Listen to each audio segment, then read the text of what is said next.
for the drugs because they have a list of them. So even when you read the list, if you happen to not read the class by hand they tested on. Totally, yeah. And I don't know, that long list of like 8 pages and about 0.5 font that you can't actually read.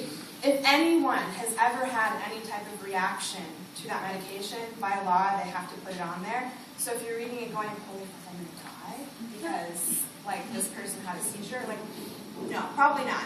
But you do bring up a good point because it's not tested on women.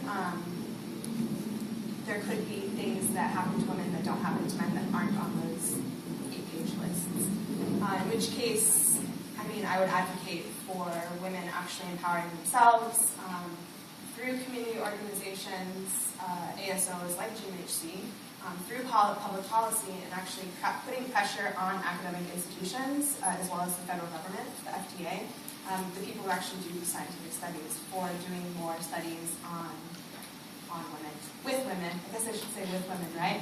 And we know that it works. We were talking about earlier how completely unrelated conversation about how Treatment Action Group put pressure on the FDA during the early days of HIV/AIDS to decrease the FDA's approval time for medications.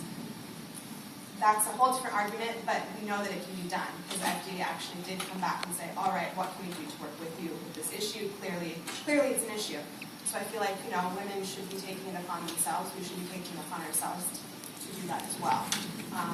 Questioning them. Why aren't you doing research on women? Why aren't we included in the research? Do we not matter? Clearly we also have HIV, and clearly we are people. So can we please participate in the research? Particularly women of color are completely dissociated from that research world.